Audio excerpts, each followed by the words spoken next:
This is Adopt Responsibility. I'm Caleb Landis, and this is Matt Whedon. We've been away from recording episodes for a couple of months, but we are back into it, and we're excited to be here. Matt was moving, and it was the holidays, and I had things going on, and life got crazy. But here we are, and we plan to record episodes regularly in 2021. So, this is going to be our first episode this year. And Matt, I'm so excited to be back. We talk all the time, but talking in this way just feels a little bit more formal and really fun.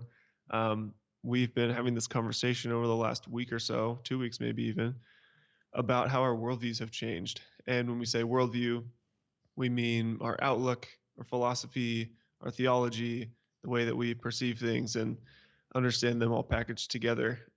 And so, yeah, I haven't had as much time to explain to you how I feel like it's changed since we both were 19 and or teenagers and met each other and started a whole journey at very similar places in our worldview and have been in different places physically and gone the different paths of our lives since then. And so things have changed, and we're just catching up and dissecting a little bit what's actually happened and all of that. So, Mhm. conversation so far has been mostly centered around Matt, how your worldview has changed. And so, how about you just give a little bit of background on that and some of the ways you feel like it's most significantly shifted since we first met?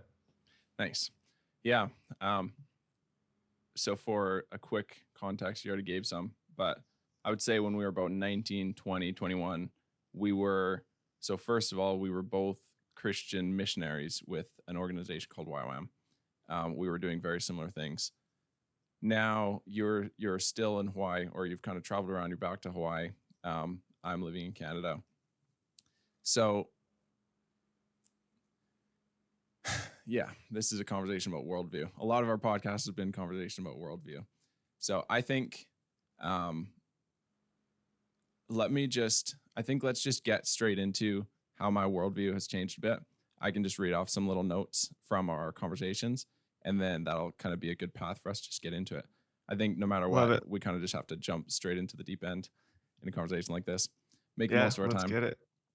Okay, so let me say from the outset, I would say today that I'm a Christian. I would have for almost my entire life said this.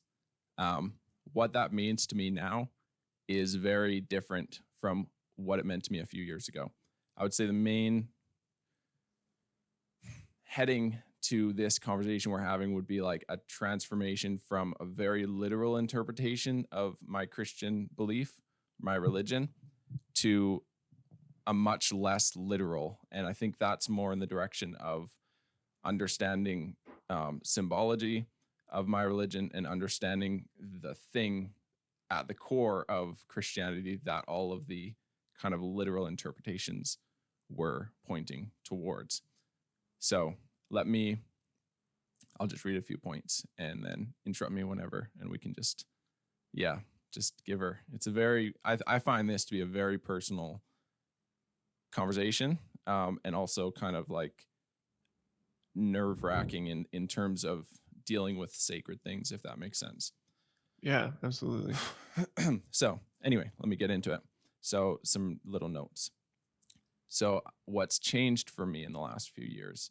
I feel that I took the literal interpretation of my faith as quickly as I could. I took my faith literally, and I feel like I took the literal interpretation as far as I could.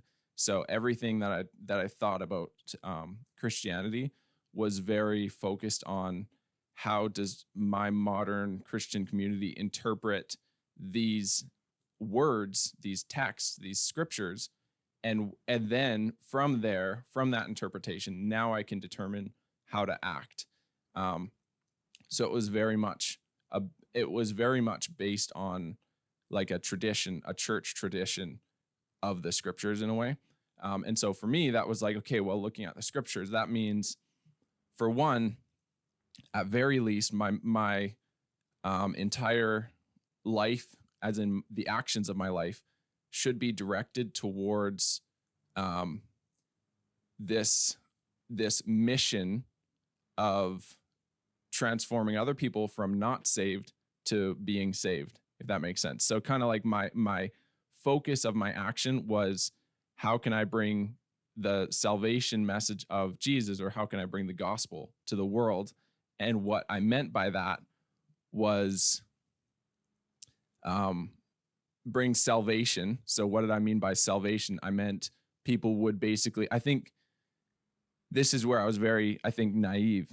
Um, I thought that salvation could be defined in very simple literal terms, such as if somebody confesses with their mouth that Jesus is Lord and believes in their heart that God raised Christ from the dead, they will be saved. So to me, it was like, if people do those two things, A and B, Romans 10:9 or something, or 9:10, 10, that's what it is. something Romans like 10 that. 9. Nice. Yeah. And so I thought, uh, yeah, I did this with so many scriptures, and I think a lot of people in today's kind of Protestant Christianity do this with a lot of scripture. And I think a lot of it is naive and fallacious and kind of missing a true essence that's actually there. Um, so anyway, I like, that's just one little example. So the actions of my life were, okay, I better go to where people don't know this salvation message, and then I better get as many people as I can to do those two things, and then they'll be saved. Oh, and I had a literal interpretation of what saved meant. It basically meant you have a personal relationship with the Spirit of Christ, and when you die, you go to heaven. And what did I mean by heaven? Oh, I had a literal interpretation for that. And it was basically this place that was perfect, and there was no sin, no opportunity for sin. And somehow in that place, there would still be relationship with God. Um, and it was this like non-physical place. When your body died, your spirit kind of went there. Anyway, all these things that I'm talking about, this is like worldview stuff. So these things I've just put my finger on are some of the things that I would say, even though I would say today I'm much more of a Christian than I was then. Um, I've let go of a lot of those literal interpretations. So that's a lot of conversation material. Yeah, absolutely. So you got me really interested because obviously, like we said a number of times, we were um, literally in the same place. Don't Sorry. start. Sorry. We were physically in the same place. um, early on, teenagers, 20 years old, and then um, so and yeah, in the same community of people, Yeah. in pretty much exactly the same school of thought. So I'm Yes. thinking through when you're saying you played out your faith as in the literal interpretation just about every time. You said a few things, and the main one, as far as salvation, you took the very literal. You took Romans 10:9 very literally. If you literally, whatever that Yeah. means, if you actually in your mind um, believe that, oh, what is it?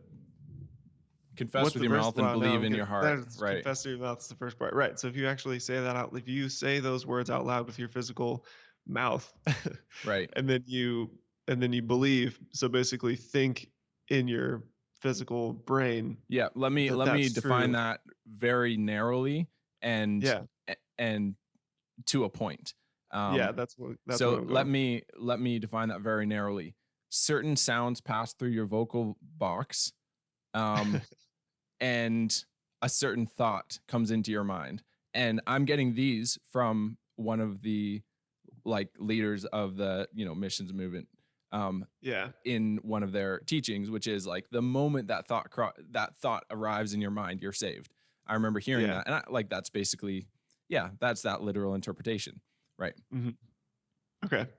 And so let's just take that one specifically as a really good example and a hugely important example, right? If you're thinking that way, it's incredibly important for that to be true, right? If actually the Yes. using your vocal cords and having your mind receive that thought is what really matters, then it's important, very important for that to literally physically happen. Hmm. Um, how has that changed for you, specific to salvation?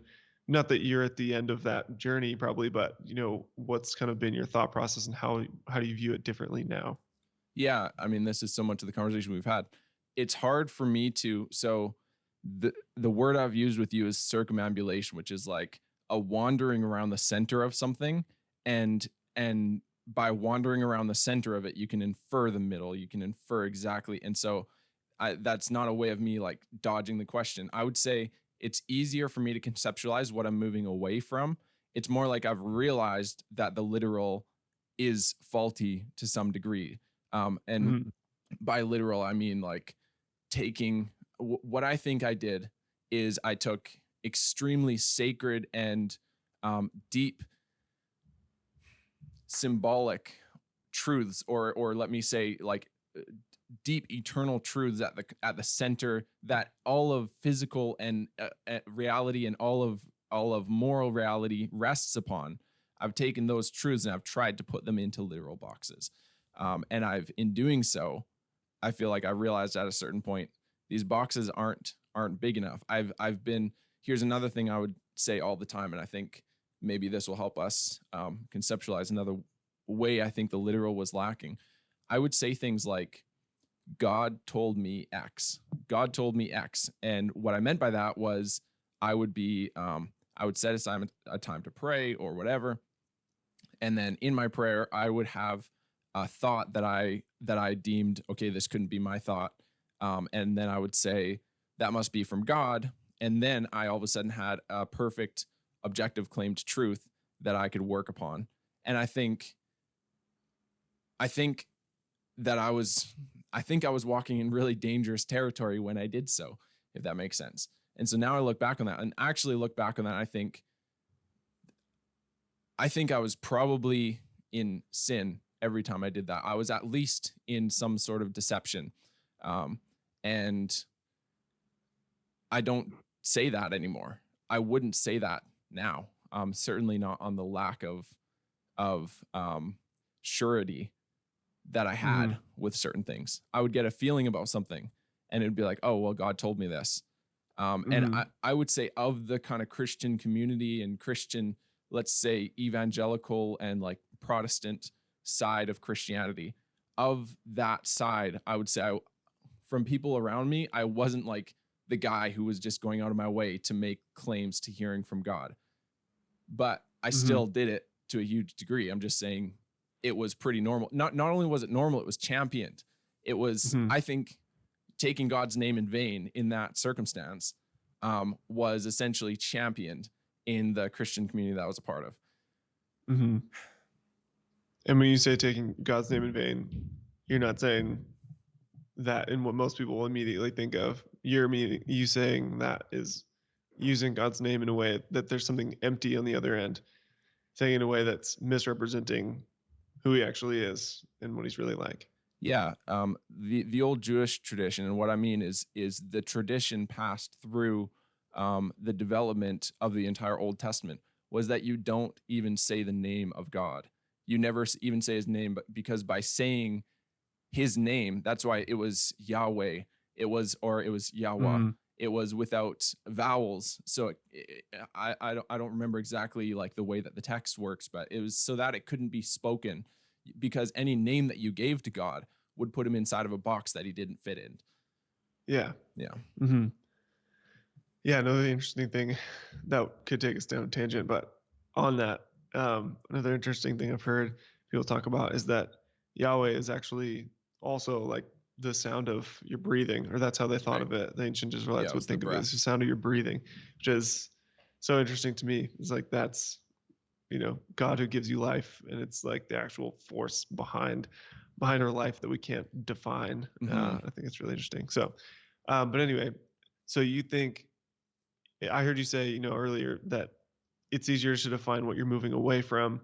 Uh, can you define it all where you feel like you're moving to as far Yeah. as hearing from y- God and what that yeah. Let me looks like for try. people and for you? Let me try.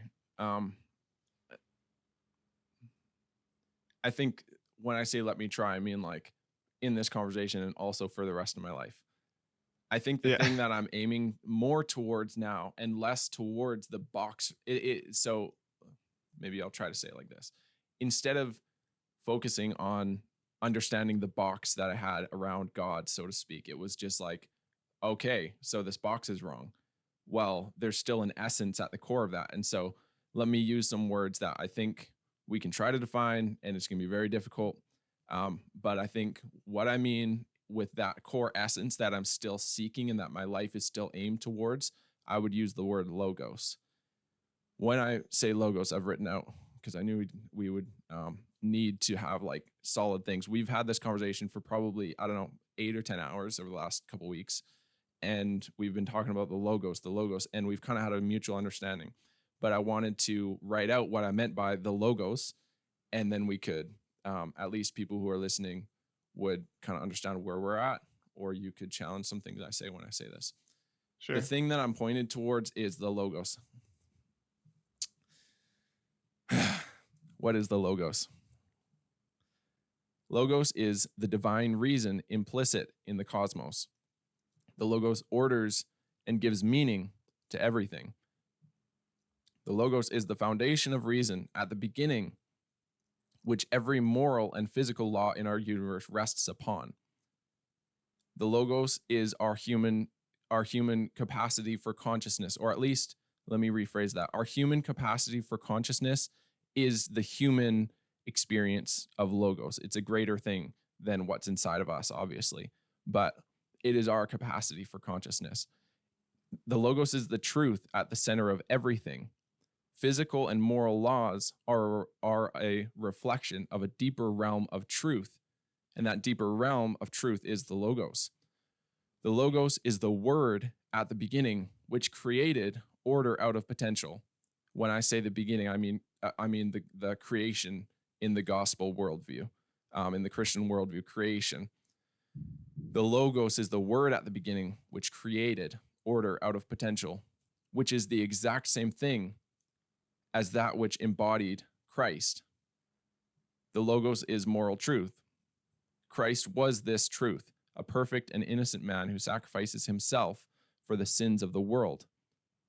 Logos is articulated, truthful speech. The logos in a human is what makes us divine, in the image of God.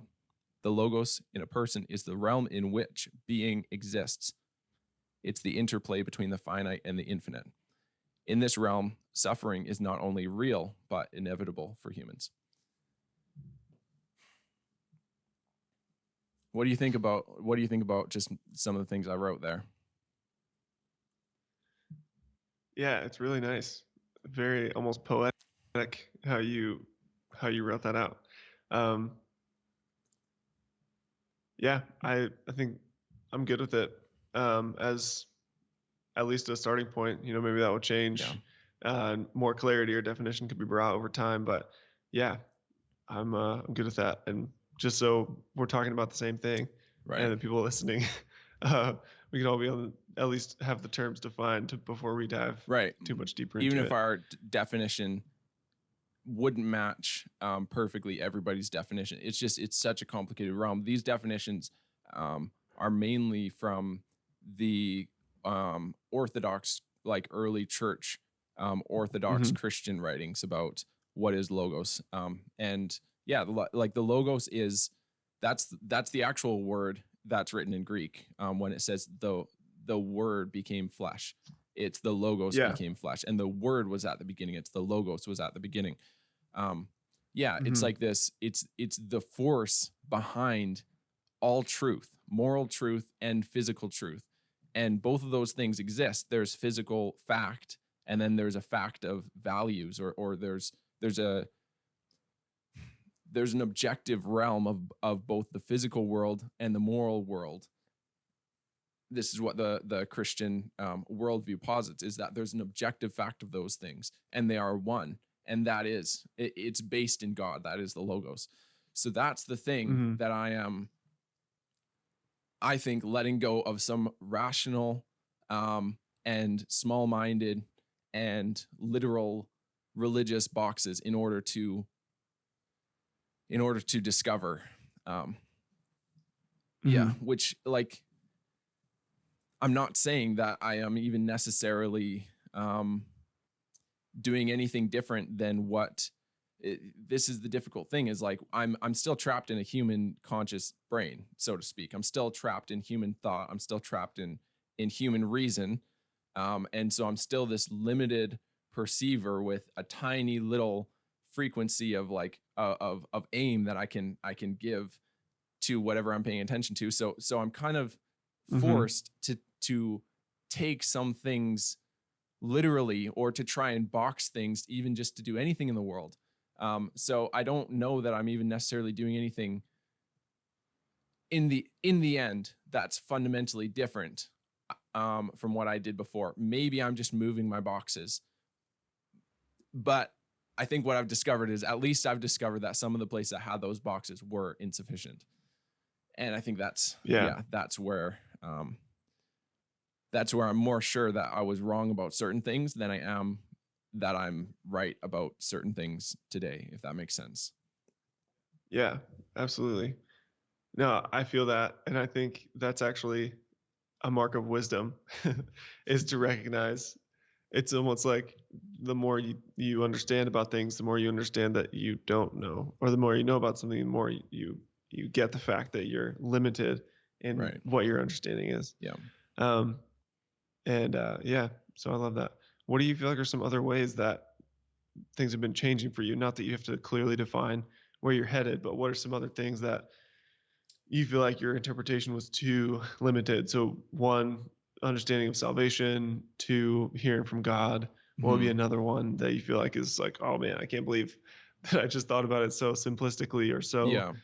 E- only physically? Yeah. right. So even both of those, I feel like those are just too little. Like I'm trying to draw from an entire lens that was perceiving everything in a certain way that I think was kind of wrong, um, or at least Hmm. insufficient and naive.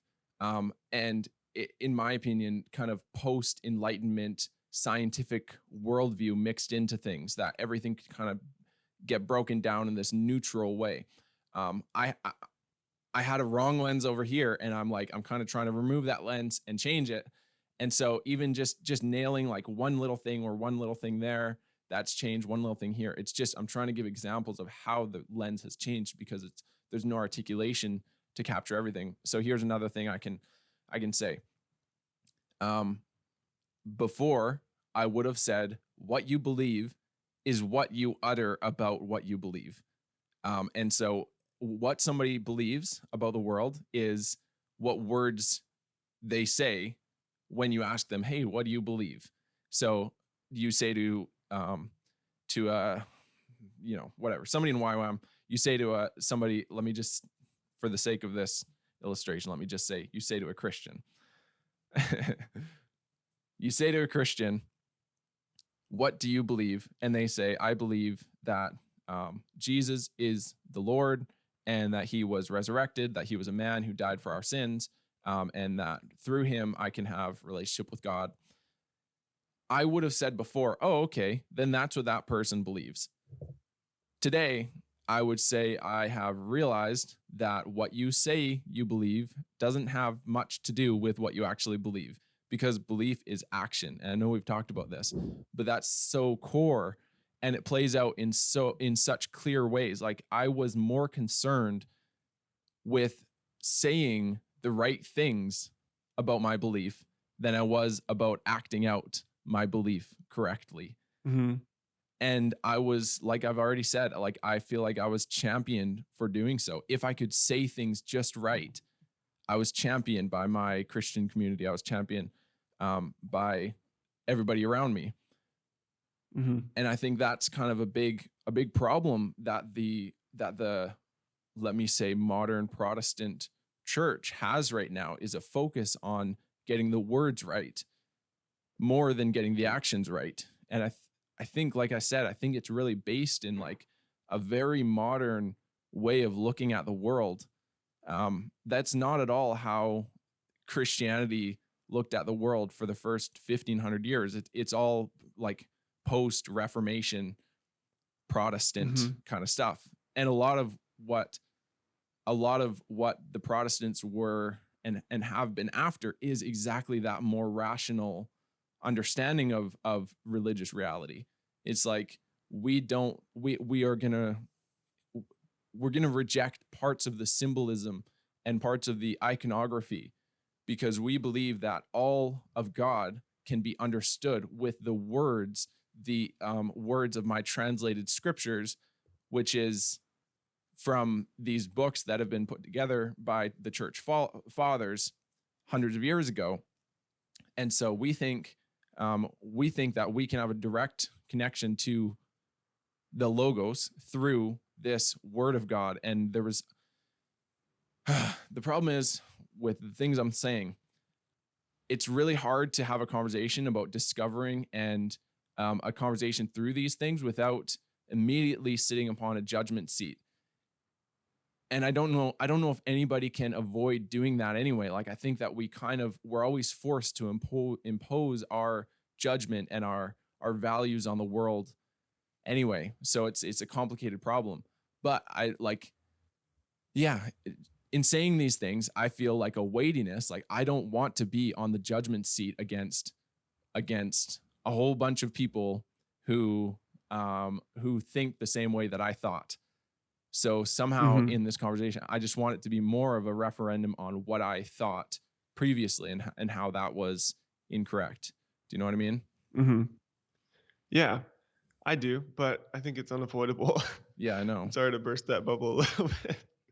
Um, and I don't think it's necessarily something that you have to shy away from. I think what really matters is your heart posture in in approaching that. And if you're coming into it with uh, contempt or something like that, obviously that would be bad. But I don't hear that, and through all of our conversations, I don't think that that's actually where we're coming from at all. And Right. so, if someone else feels like it is, then bummer. But you can't control that. Yeah, So, exactly. and I think it's It's that because heart it's. posture, it's that motivation.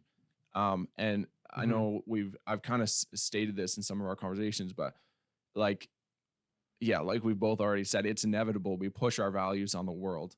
Um, and so I feel like one is we need to recognize that it is a sacred conversation to have a conversation at this level. mhm, There is a fear of the Lord, so to speak, that should be held with having a conversation at this level. But with mhm. that, it's not like, okay, well, then you don't get to talk about these certain things, or no, you don't get to go to this ground because it's too deep. I think what needs to be attended to in a conversation like this more than hardly any other conversation, maybe more than any other conversation, is we need to be perfectly honest. There's two different ways that you can use words. You can use words to manipulate or to get to a certain end that you're trying to get to, and use whatever words as a tool, or you can use words in the pursuit of logos. And I think as long as we are, at least I hope, as long as we are truly motivated to reach that essential truth, and that's what our conversation is. That's a real conversation. The rare Mhm. conversations at that level rarely happen, but if we can have a conversation at that level, then I think we're as safe as we can be to talk at this level of judgment. Do you know what I mean? Yeah, and like you said, you just have to go there. Can't not think about it or not talk about it. Um, but yeah, it's tough Yeah. to be there. Um, so you had me watch a couple videos to better understand what you're talking about. So there are people who have had more practice or more time articulating the ideas that you are kind of trying to get Hmm. at. So one of them was this video from a guy named Jonathan Pajot. That was my first watching this video was the first time that I had ever heard of him or anything other than I think you'd mentioned his name a couple times. But yeah, so the video is called "There Is No Literal Meaning," and he was breaking down how oh man, you should probably take it from here. He was talking about how there's like he all I can see in my mind is him going like this, and there's like the like meaning and iconology and things, and then that's like heaven, and then what we have down here is like our experience, and somehow where those meet is I'm butchering this. You're gonna to take it over and explain what No, I'm that's trying great. to That's the say. essential thing and I would say That's the essential thing of this entire conversation. There's heaven and there's earth, and the two are, this is the infinite. There's heaven, which is the infinite, and earth, which is the physical realm, and it's finite. It's inherently finite, and heaven Mhm. is inherently perfect and infinite. And so, th- human being, what is being? Being is where these two things meet. It's the only place where these two things meet. The Mhm. um, human being is the, that's what I wrote about the logos. It's the interplay between the finite and the infinite. Yeah. And so Yeah. that's the realm, and Christ is our archetypal figure who mediated those two things perfectly. He was fully both in a type of sense. But so before I get even into that video, I think this is a super core part of this entire conversation, that we need to talk about, and that is limitation. And I think what I've discovered in the last few years is the um, this is another very old Jewish. So let me quickly just say this because I didn't know this, and a lot of people don't know this. The Old Testament is the written. I hope I'm not getting this too far off. Let me not say it too suredly because I might be slightly off on this. As far as I understand, the Old Testament, our Old Testament scripture, what we consider the Holy Bible, the Old Testament, that was in Jewish tradition, that was the written Torah, but there was also the spoken Torah. There was two, there was kind of like two different versions of the Old Testament. One was the spoken tradition and the other was the written tradition. What we've carried on into modern Christian or modern Protestantism, let's say, is only the written tradition, and only the written version of the history of the Israelites interacting with God, so to speak. But there was a very distinct, sacred, verbal tradition. So Mhm. hopefully I didn't butcher that. But in part of like the old Jewish tradition, one of the things that was kind of like a I almost want to say Zen koan, but I don't even. Let me just say it, and then we can work from there. There was this old Jewish idea that God is perfect. He's all powerful. He is all knowing. He is all loving. So he's omnipotent, omnipresent, and and whatever the other one is, all loving, all knowing, and um, and all powerful. What does God lack? Limitation. And the answer is limitation. And that's why Mm. humanity exists. Humanity exists because it's only in the realm where there is limitation that being can even exist. And without Mhm. limitation, there's not a complete there's not a God's essence, or the logos has no there's no like iteration of it without a physical realm, a limited realm in which it can iterate. Does that make sense? Mhm. And so that was the old Jewish idea. It was like, what is God lacking, so to speak? And the answer is limitation. And so, yeah, it is this struggle between heaven, the eternal, and the earth, which is finite. And so, human being is the realm where those meet. And because we understand, or because we can conceptualize the infinite, but we live in a physical realm, we live in a finite realm, suffering is inevitable. Like I wrote in the thing, suffering is because we can conceptualize what it would be to not suffer. If all that was happening Mhm. here was atoms interacting with atoms, if it was pure materialism, there would be no being. Being can't exist in a purely materialist way. Mhm. There's a problem of it's called in philosophy the hard problem of consciousness. And as far as I think about the hard problem of consciousness, I think you can't make that gap without without some sort of deeper realm, or spiritual essence, if this makes sense. Mhm. The hard problem of consciousness, which I should just quickly mention, is basically like, how do we know that everybody else isn't just a philosophical zombie? How do we know that they're not just playing out almost like a computer simulation would play out, but they're not actually Mhm. conscious? And this is the problem with AI, and why I think AI is probably less dangerous than some people give it credit for, is because there's no way to bridge that gap from atoms just interacting with Mhm. atoms, physical matter, to the next level would be to be consciously aware, and that's what makes us human. That is the logos. Our capacity for consciousness is the logos interacting with the physical world, and it needs a body to do so. With no body, Mhm. there is no interaction between heaven and earth. Mhm. Does this make sense? Am I am I explaining things at Yeah. least coherently? Not to say that they're correct, but at least coherently. Yeah, I think so. I'm tracking with you. Another interesting thing that Peugeot was talking about was that he constantly, what did he say? He's constantly running into people who have this idea that they're going to get beyond the meaning of something and get to the literal that's behind that meaning. And he was saying, I think in his words, he was saying the scientific like reality Right. behind that. Right. Um, and I think he was trying to just explore, you know, there's kind of like if those two things are coming together, the finite and the infinite, and meaning is found, being and meaning are found in the middle, then you can't really have fully one or the other in a way, or you can't like just have a baseline that is like the most real thing, or Right. like you can't Exactly. you can have one thing that is, when we really get down to it and we get beyond like the meaning and the symbols and all of the stuff, there's actually what really happened is this. Exactly. And it's actually, and so he was using the example of creation. He was talking about Adam and Eve, and people ask him all the time like, well, do you believe that Adam and Eve were in the garden and that they ate the apple and that was sin? And he's like, yes, I believe that. Yes, Yeah. yes, that's true. But on what level is that true? Exactly. And he was saying that in his mind, that's the most true thing that you could say.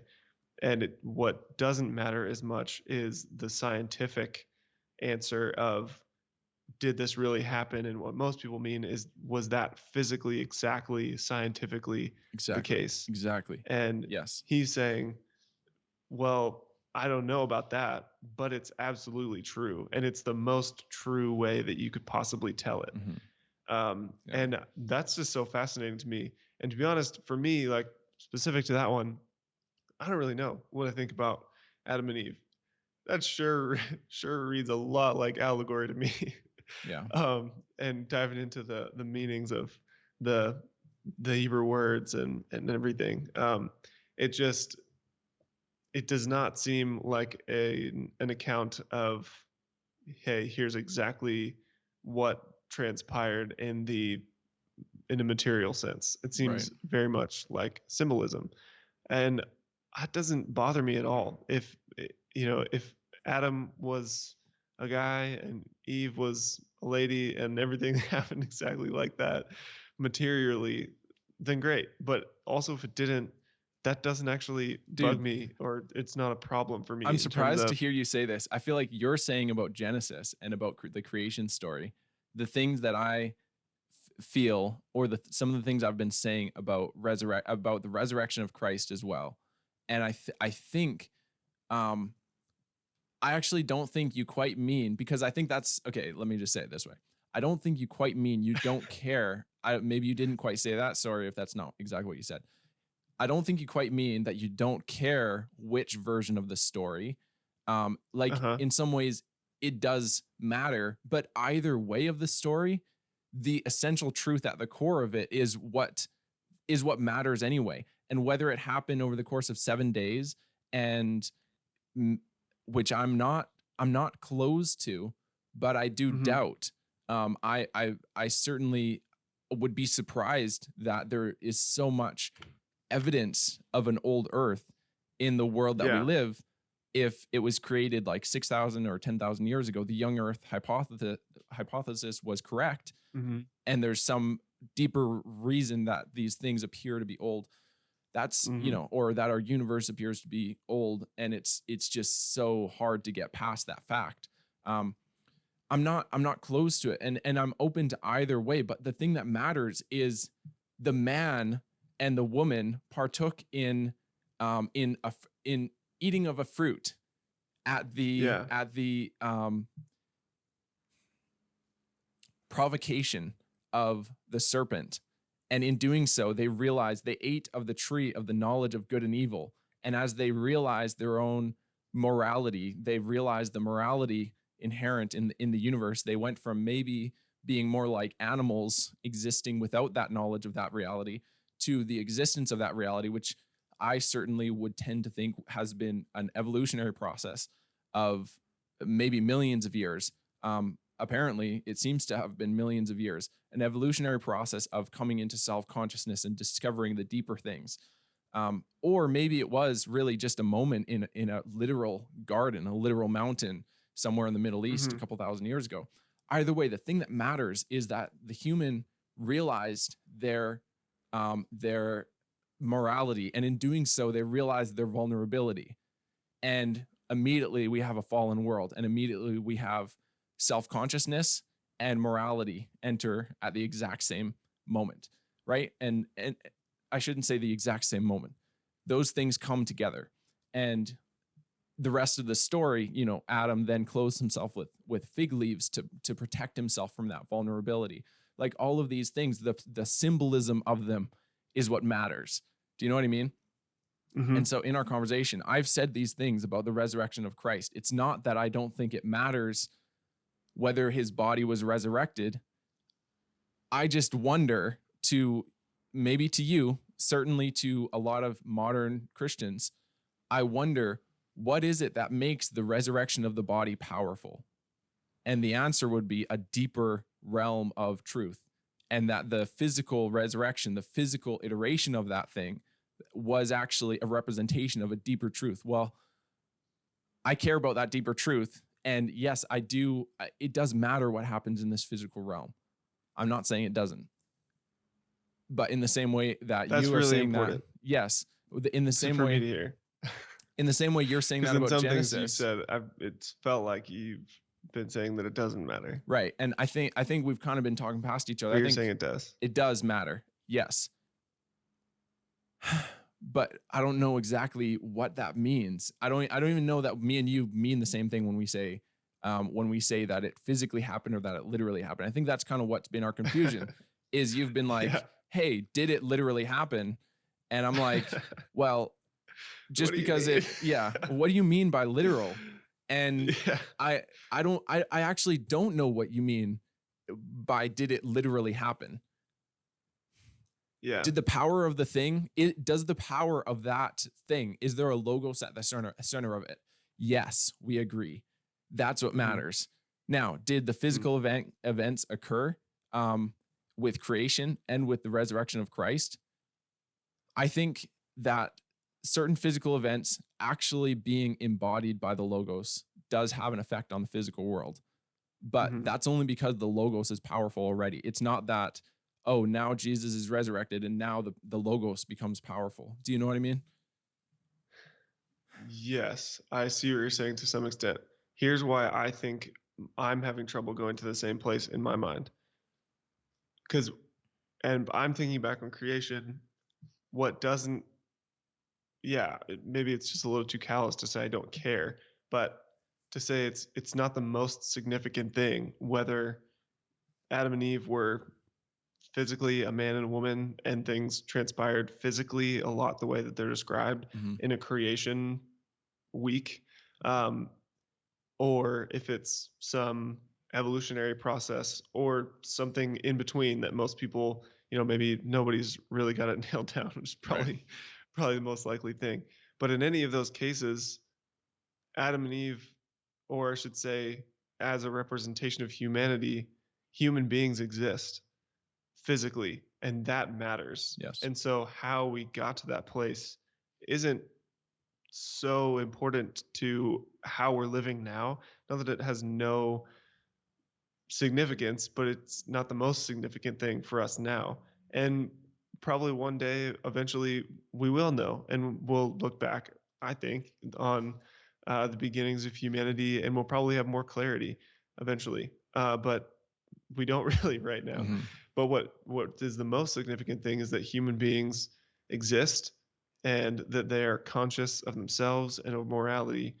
And that's the outcome, regardless of which path was Yeah. followed to get to that outcome. Right. And for me, when it comes to the resurrection, I feel like it actually matters that he was really physical.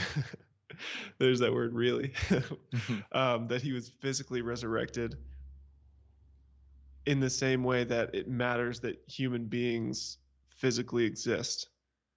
You know what I mean? Like the events, not necessarily the exact events, but there is a physical reality, there's a physical representation Mhm. of that creation process. Yeah. To me, I feel like the physical representation of the resurrection of Christ is the actual resurrection of his body. And that's why I feel like it doesn't seem like the same thing to just say, you know, creation might be allegory, might be physical description, um, but I don't think it transfers in the same way to the resurrection. Does that make sense? Yeah, I don't think so. I don't think it quite does. But the thing is, I mm, it's really tough. And it's such a difficult conversation. Can you try and tease out why exactly you feel like it's, because I feel like more than anything, you just said that you believe that it is on that same level. Like, can you tell precisely why you think the resurrection is at the same level as the fact that there is a physical reality? Um, because to me, I don't like I can't quite make that leap the same way that you do. Like, Okay. here's what I'm saying: the physical resurrection. Oh, let me just ask you this: why do you think that the physical resurrection of Jesus is of as much importance as you do? The The resurrection of first the thing that body. comes the first thing that comes to mind is that I feel like Jesus would be a liar if that didn't happen. I felt like in the things that he said, he was so obviously hinting and prophesying and pointing towards a physical resurrection, which would also very much line up with the worldview of the Jews that he was talking to. All of his disciples, whenever he would talk, all of them believed in a eventual physical resurrection at the end of the age. That was what they believed. And so I think if, you know, the other thing is that creation in Genesis is accounted for in a way that is obviously, or maybe not so obvious, because a lot of people don't even have this conversation or Yeah, don't even right. like think about this. But to me, it seems obvious that it leaves room for people to not believe that it's literal. It seems obvious that it's at least not definitely literal, or physical, I should say. Right. That either way it's literal, but it could have been physical or it could have been a metaphorical description Right. or a allegorical description, whatever you want to say. Hmm. Um, I don't feel like the Gospels are written that way. They're not the same type of literature, and so for me, as documentation of historical events and believing that Jesus actually is the manifestation. He is the Logos himself, the Logos incarnate, you could say. Mhm. Um, then how could he be a liar? And if he's documented as saying, hey, I'm gonna die, and then 3 days later I'm gonna come back, um, and like hinting and prophesying and like pointing Mhm. everything towards that, and then to have it not happen, how could he truly be the Logos if he lied about that or if he misled people to think something differently than what actually happened? Mhm. Yeah, no, I hear what you're saying, and I don't dispute that it's a very different type of literature around creation as it is around the resurrection of Christ. But I also don't see the resurrection story as cut and dry physical events as you do. Like, all the scriptures that I can think Hmm. of are much more symbolic. It's Jesus saying, I will destroy the temple, and in 3 days I will rebuild it." It's like if he would have said, just as in Genesis, if it was said, these physical things took place within 24 hours, as future humans will define hour, and yada, yada, yada. then it would be a lot harder to dispute. And I think it's a similar problem with like the resurrection story is not nearly as clear as I thought it was. And that's part of Hmm. here's the thing I'm not saying. I'm not saying, first of all, I'm not saying that that his body didn't resurrect. And I don't doubt that. I've seen more, I've seen enough synchronicity of the physical realm manifesting a deeper realm and so-called breaking our physical like laws uh, Hmm. in terms of like things I have to classify as miracles. I've seen enough of those that it would be foolish. It would be so naive for me to doubt that his physical body could resurrect or something like that. Yeah. You're And not questioning the possibility at all. no, and I'm Yeah. certainly not questioning the power of it either. I think both of us Hmm. fully agree on the power. Did Christ resurrect? Certainly. Um, and I don't mean did his physical body resurrect. That's kind of the conversation we're having now. But did the Spirit Yeah. of Christ resurrect and live eternally? Yes. Did his physical body resurrect? This is, and I do think that it is of utmost importance, but I don't know exactly why. Um, Hmm. anyway, the thing is, the resurrection story. If it's so cut and dry, his physical body died and resurrected. Then what do you do with the symbolism of the gospel story? What do you do with the fact that nobody was there to see the resurrection, and everybody who seemed to see him didn't recognize him? Mary mistook him for a gardener, and the people on the road to Emmaus, the two disciples on the road to Emmaus, spoke to him forever, didn't even understand they were talking to the same person that they had spent years of their life following.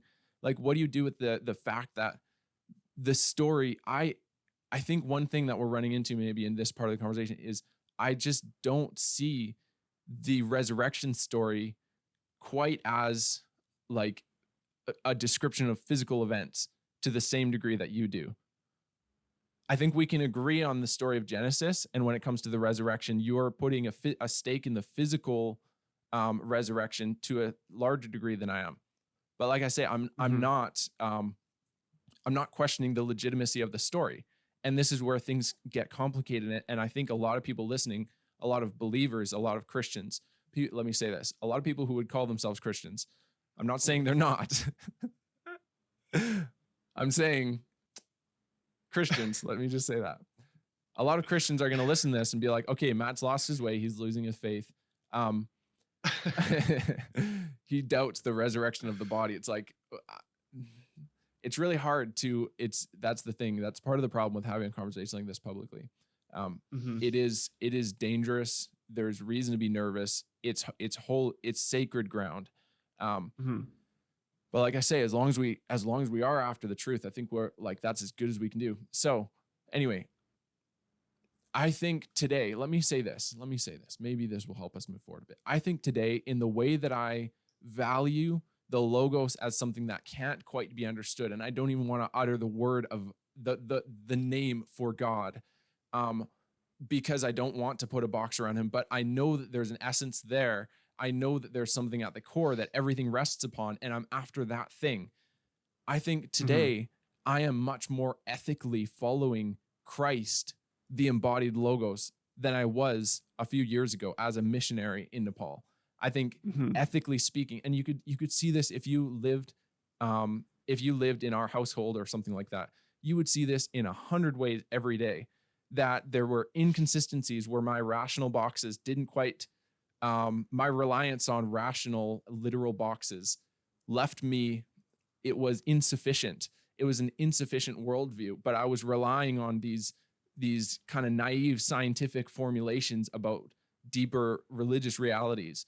Um, Today, when I've let go of a lot of those, ethically speaking, my life looks 100 times more like Christ in Hmm. terms of what the Spirit of Christ was written about in the scriptures. And so, How do you feel like that manifests itself? Like, what do you mean? Just ways that you, here's I could I know list you've got a a long list, hundred. so I could list, yeah, I give me could some. talk forever. The biggest one I can think of is Tell honesty. me how awesome you are now. Yeah. I'm just kidding. Okay. Let me say it this way. The worldview, so to speak, the lens by which I view the world today does not allow for any reason me to I don't just want to say lie, because lie can be conceptualized in so many different ways. To speak falsely, to know that something is slightly untrue, but to Hmm. do it anyway, so to speak. Um, and Yeah. this goes back to like the focus on getting the words right that I had, rather than a focus on getting the actions right. Um, Man, it's really hard. Like, honestly, it's hard to pinpoint things when we're talking about such a broad spectrum. But I think, okay, the most direct way, if you looked at my life a few years ago compared to my life today, I would say back then, if you saw everything, you would see a pretty deceptive human being, a human being who used words to try and achieve an end. Whereas now, I think you would see a much more honest man who isn't concerned with the end. He's concerned with not being deceptive with the words, if that makes sense. He's concerned with, Hmm. I'm not going to I'm not going to allow any kind of manipulative speech out of my mouth. Does this make sense? Whereas before, Yeah. here's a way that I was manipulative, in my opinion. This is a harsh criticism. I think I was very manipulative in my Christian speech. I think I was living out. I was in my speech. I sounded like one person, and in the way I lived, I was a different person, and they were on two different realms, and I was living one way and speaking a different way. And I feel like the thing that's been happening has been this alignment, that the things that, like, I at least try my best, and at least now I have such a value for, I'm not going to say something if I don't believe it. And Hmm. it's hard to put words to, but it's like this deep integration. And I think a lot of that has had to do with me letting go of these literal boxes. It's been like a physical change and a mental change, as much as it has been like a conscious worldview kind of change. Do you know what I mean? Hmm.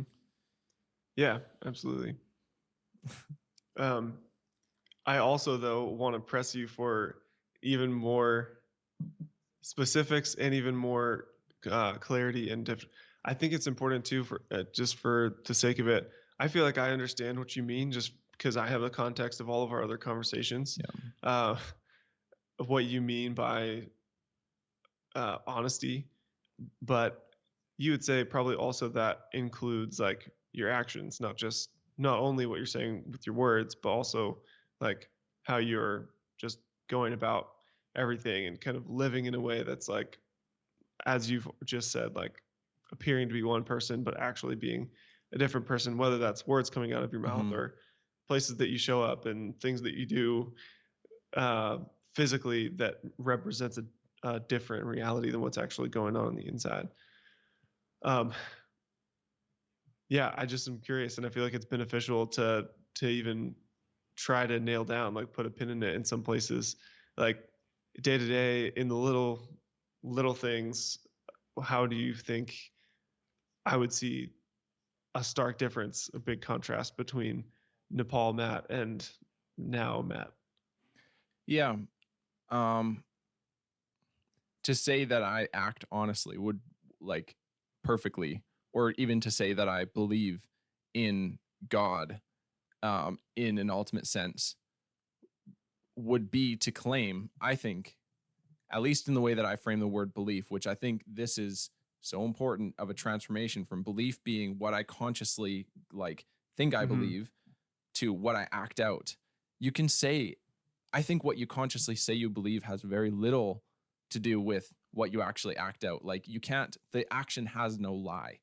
And so if somebody professes their faith all through their, for a decade, every day they go to, every Sunday they go to church, they profess their faith, but then at the end of that, there comes a Mm-hmm. situation where they're say at the end of that, or every Monday morning all through those, years. But let's say at the end of that, they're faced with a choice where they can profess their Christianity and die, or they can deny it and go on living in some other way. And they go, no, I'd rather go on living some other way. I'd rather, have my, Hmm. then you realize in their action what they actually believe.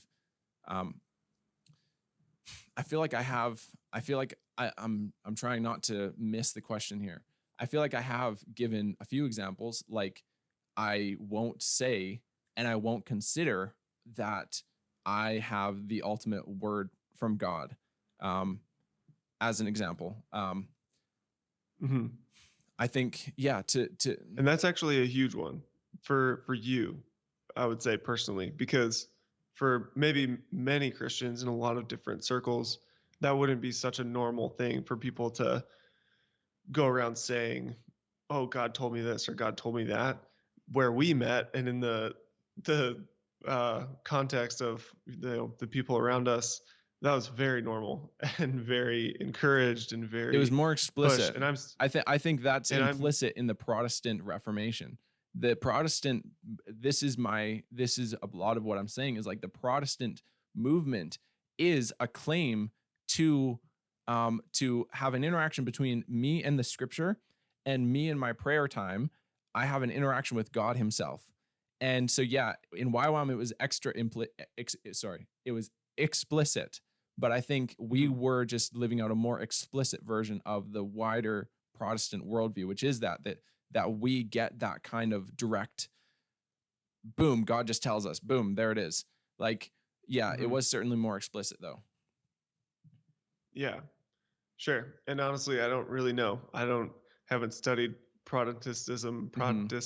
Protestantism as a whole enough to be able to say that that's definitely the case. But yeah, as far as the context where we met and all that, very explicit. And I'm still here. I'm not talking about it like it's Yeah. something far away. Like a lot of the people I'm around every day, I hear it said very often, like God told me this, God told me that. And it's tricky because even with what you're saying, there's a way in which I think that that's absolutely true. But then I think there's a way in which people have a tainted understanding to some degree. Because if you make the mental, emotional, even physical space for yourself to be able to set your mind on the ultimate, the infinite, on God, the Yeah. Logos, then yeah, like there is a way in which you interact with that in in that you don't just if you're distracted by other things, you just don't have the Hmm. mental space, maybe something like that. Yeah. Or it's just a different way that you interact. And I think you could even come away saying, you know, God or the Holy Spirit or God through the Holy Spirit pushed me in a direction and made me feel this That's great. certain I have way. no problem with that. And I like was encouraged to act differently because I spent that time meditating on I the would say infinite, that on today, God. and I do say that today. I do say that Yeah, today. that's kind of what I'm trying to do is articulate that in a way that's like kind of like this is I think we can absolutely agree that that's what happens and that that is Yeah. uh not just possible but reality and all that. Yeah. But the difference between that and kind of where we both started at 20 was not that that was the start of our whole obviously we had lives before that, but where we were at 20 Yeah. years old was hey, it's totally okay, and not just okay, but I definitely have the ability to accurately hear what God is saying basically whenever I want to stop and listen to Hmm. him. And he's going to speak something specific and clear to Yeah. me, and then I am going to have that as the ultimate and definite word of God, and I am going Yeah. to talk to people, lead people, whatever it is, in a way that is like that's Yeah. real. And I don't fully know what I think about that. I don't think I've gone um, quite so far off from that as you have over these last number of years, but I definitely don't think of it the same way that I did when I was 20. Hmm. And so maybe we've kind of both recognized that there's something flawed in that, and you have uh, maybe just gone down the path Yeah. that I'm on Yeah. faster or something, Exactly. Yeah. or just gone a little bit further ahead than me. But we can both definitely recognize something about that culture that we were in when we were 20 and then I'm still around a Yeah. lot. Something's not right with that. Yeah, let me conceptualize it this way. So I think the problem that I have, and I think the problem that you have as well, but to a smaller degree. The problem is this: it's going from the first version of that, which you said, where I spent time meditating, or I spent time sitting and contemplating the, not even just contemplating, like I sat and tried to interact with the infinite, and by doing so I felt pulled in a certain direction for my action. From that, which I Mhm. totally agree with, and I do that. That is part of my, like, of my life, is to Mhm. set aside times like that. And a lot of the time it's me with some sort of music. So I think we don't need to talk about this, but I think music is something that that gets us into that realm, for different reasons, a realm of like patterns aligning. But Mhm. it's oftentimes me sitting with music and without other distractions. And oftentimes I am immediately, not immediately, but I am in that place. I am brought to tears.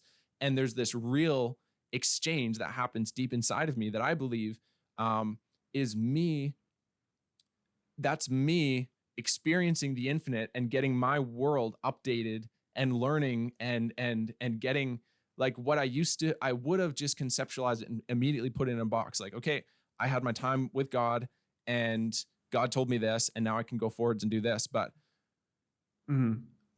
it's that first thing that you said, which was, the you interact with the infinite and the Holy Spirit can direct you, or the Holy Spirit, so to speak, can direct you. There's a jump from that to, I got the final truth word from God.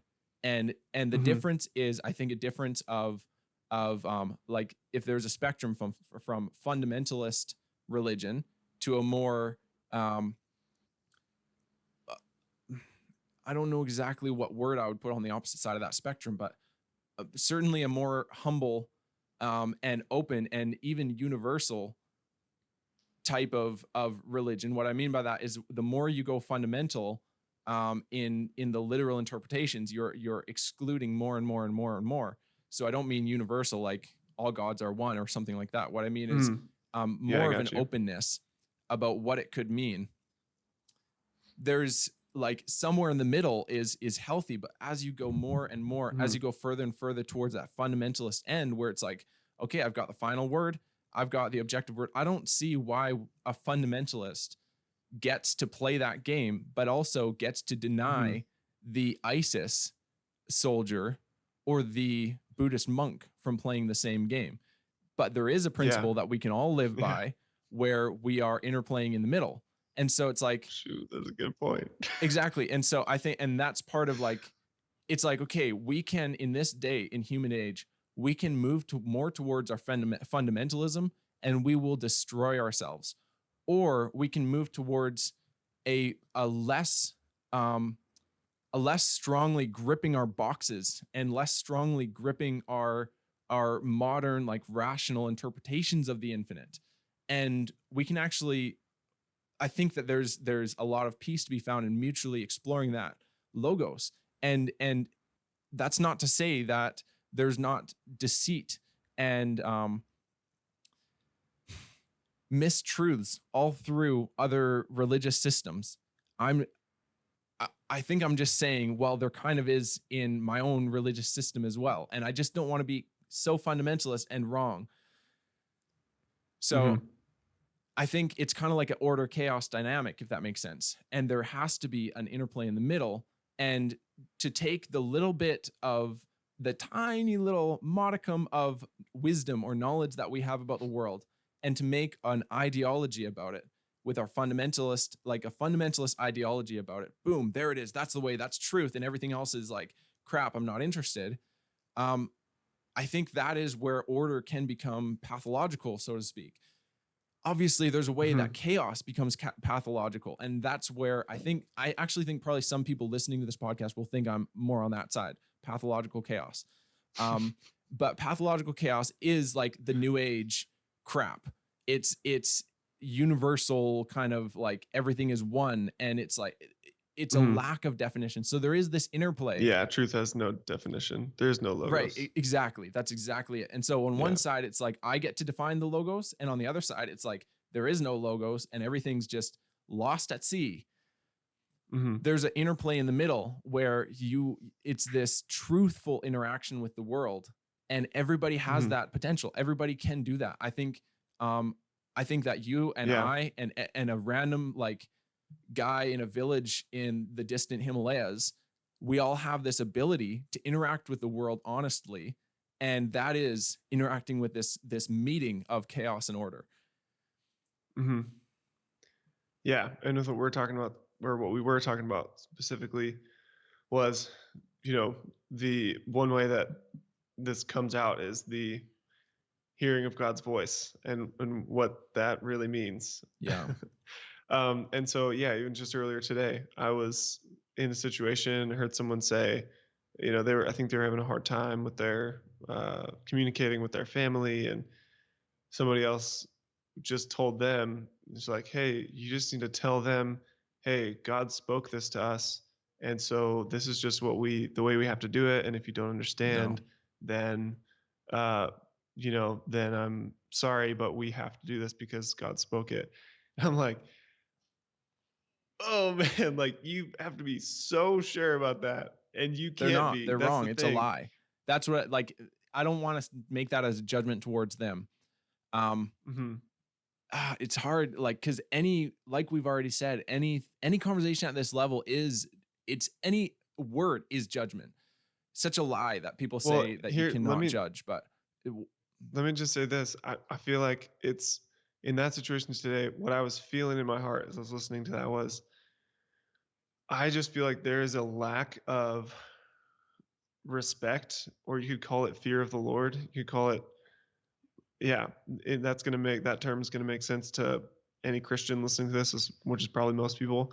Um, I think it's a lack of the fear of the Lord or a lack of respect for God ultimately to say, I definitely heard this from God, and I I know I'm right, and everybody else needs to mhm, just agree with me and respect that. And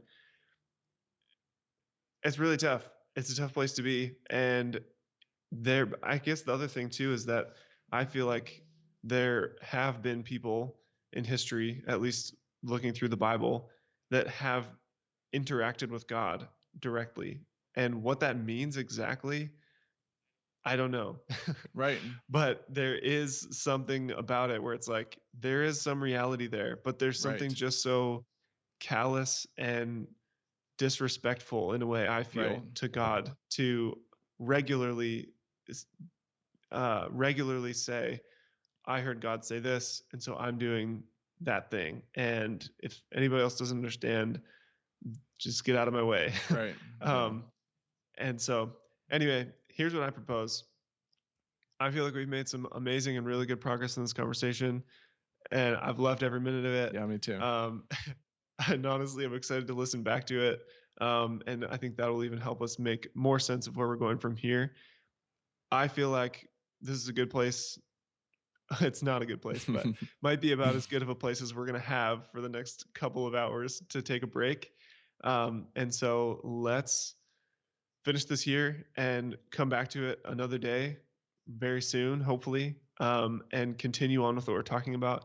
Obviously, these things are eternal and outside of us, and so they're not going to change. And so we don't have to be worried about stopping this conversation now and coming back to it later. Yeah, But I feel like we've been in some really good space, and I'm excited to come back to these things. And maybe we just make the plan for our next episode that we'll just come right back into this space exactly. and almost pick up where we left off and continue on. Yeah, absolutely. And as a final note, like I would like to welcome the people who listen to this podcast, whatever a couple dozen there is now, the people who listen to this and care and engage in this conversation at this level, to reach out to me and Caleb. First of all, like the other podcasts we've done where people have interacted and talked about our ideas, things they've liked or not liked, it's been brilliant. We really love that. But especially on this issue, I would welcome people to bring what they have to this level of discussion to me and Caleb. we are so open and passionate about understanding this level of reality. Whatever people have is totally welcome. But I also hope that what people bring, let me say it this way: don't message me if all that you want to do is tell me how something is literal. If that makes sense. Like, don't just try and break down the world into this literal box and Matt, you're not fitting into it. And so it's an invitation with a little bit of like a warning. You can do that. I won't receive it because I am questioning that literal, realm in the first place. There's a realm where we can mutually conversate like you and I have, Caleb, about these things and bring honesty, but we're not bringing ideology. That's what I'm saying. I'm just saying, like, don't just come in and hit me with ideology, because I'll just be like, okay, that's your ideology. Interesting. I need to see what is at the core of the ideology, and that's where the conversation has to happen. For sure. But interaction, totally welcome. Yeah, totally. Like Matt was saying, it's been so fun hearing from people and even having some side conversations from this, be able to go back and forth with people. And that's what we're here to do, is have honest conversation, and to be on this pursuit of truth, going after God, going after logos. And that's the pursuit that we're on. And yeah, we love interaction surrounding that and helping us on the way. Yeah. And really, this is at the end of the day, it's just like a documentation of our journey towards that, and helpful conversations between each other and with other people, to help us get there. So it's been a pleasure, Mr. Matthew. Yeah, it Till has next been. time. Yep. Excited for the next one, man.